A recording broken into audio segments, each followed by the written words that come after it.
Muy buenas tardes con todos, agradeciendo al comité organizador por la participación. Siguiente, por favor. No tengo ningún conflicto de interés en esta charla. Siguiente. Bueno, hemos conversado de una patología súper interesante como es la que afecta a la porción larga del bíceps. Debemos enfocarnos en que hay tres causas principales de dolor en la porción larga del bíceps.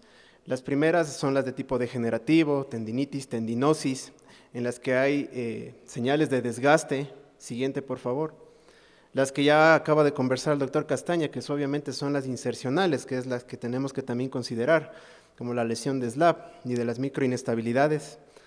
Y siguiente, por favor, y ya cuando ya tenemos lesiones, obviamente, en la que hay luxación o subluxación de la porción larga. Entonces, encasillando en estas tres cosas, vamos a enfocar también el tratamiento. Pero también tenemos que recordar algo súper importante. Siguiente, por favor. Es que tenemos que acordarnos no solo de la porción larga del bíceps, sino también tenemos que acordarnos del canal bicipital. Tenemos que recordar que también es una estructura anatómica, que también hay partes importantes que debemos clasificarlas y podemos tener tres partes de esta corredera bicipital. La primera es la corredera bicipital, la zona 1, que podemos considerarla la parte ósea. Siguiente, por favor.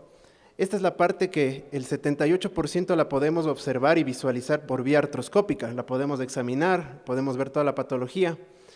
Siguiente, por favor. Pero tenemos esta zona también, que es justamente, que va desde la parte inferior de la corredera y va justamente por debajo de la región del pectoral, que es una zona que es ciega, que no la podemos ver ni por artroscopía ni por cirugía abierta. Entonces tenemos que considerar eso también como una zona de posibles causas de dolor residual cuando hacemos cirugía de la porción larga. Y obviamente pues la subpectoral siguiente, que es la que ya hemos conversado, que es obviamente la que vamos a abordar por debajo de la porción del tendón del pectoral mayor y que la hacemos por cirugía abierta.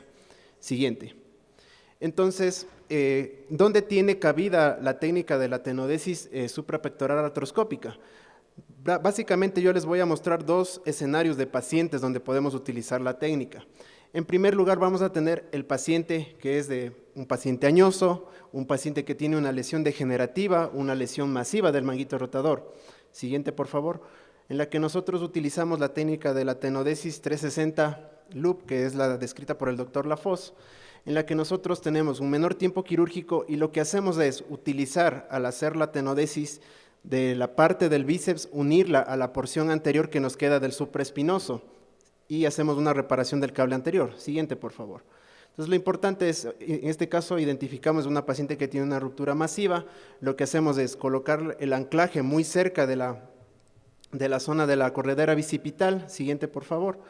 Y lo que hacemos es hacer un loop de 360 grados alrededor de toda la porción. Utilizamos, en este caso, un anclaje tipo corkscrew.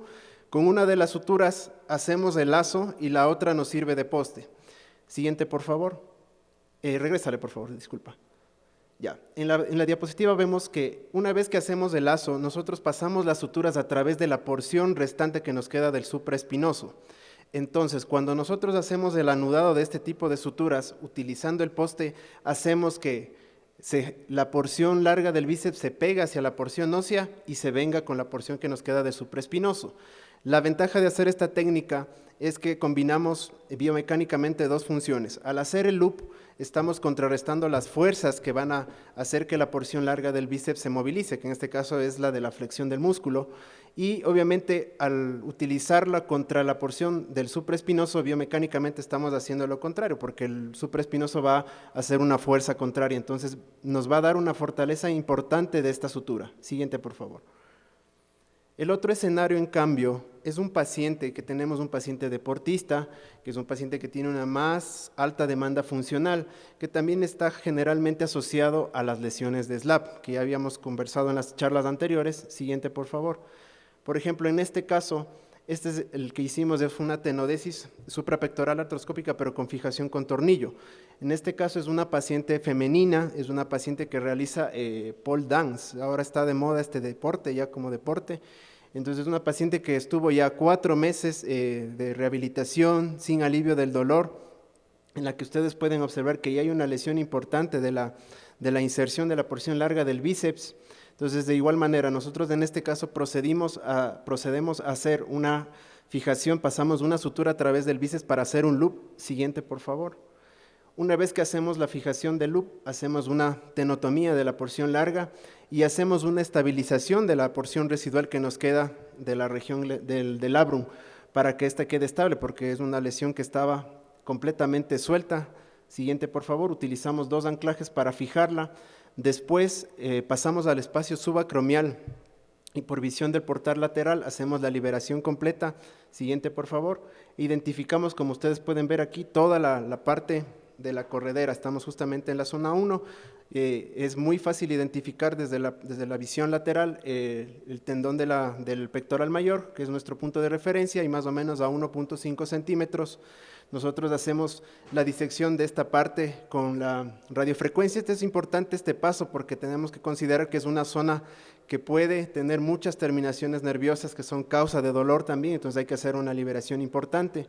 Después hacemos igual por un portal accesorio, hacemos un socket donde vamos a colocar nuestra reparación. Siguiente, por favor. Entonces aquí ustedes pueden ver el socket y después hacemos la fijación con un tornillo de interferencia. Siguiente. En este caso utilizamos un tornillo de interferencia de fibra de carbono. Siguiente.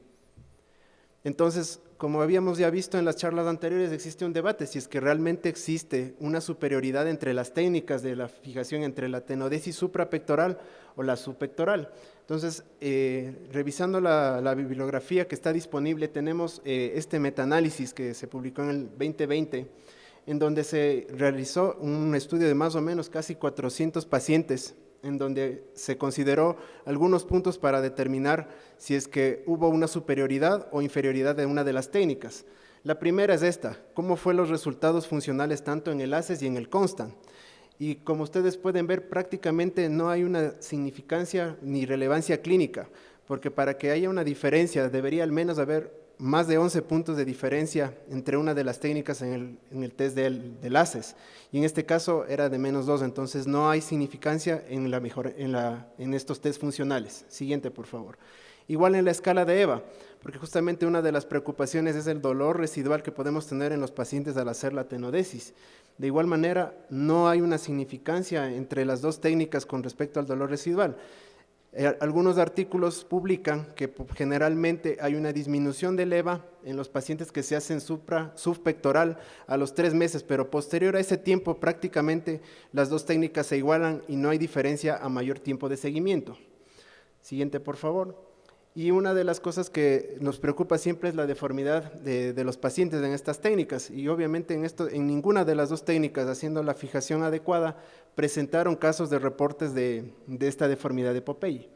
Entonces, tenemos que tomarlo en consideración de que es una técnica que nos puede servir, por ejemplo, en un paciente que estamos haciendo una reparación de una lesión masiva, en la que vamos a ahorrarnos tiempo quirúrgico, utilizar menos material. De igual manera, si tenemos un paciente de alta demanda funcional, podemos hacer en el mismo tiempo quirúrgico de la artroscopía. Siguiente, por favor. Entonces, simplemente para finalizar, creo que debemos individualizar cada caso y la demanda funcional que tiene cada uno de estos pacientes, identificar también que la corredera bicipital es una estructura anatómica y que puede ser causa del dolor, y que hay una gran parte de la misma que no la podemos ver por ninguna de las dos técnicas, y que sí es necesario hacer un gesto en la porción larga del bíceps. Creo que no debemos dejarla sin hacer nada, creo que debe ser parte del manejo artroscópico que lo hagamos. Muchas gracias.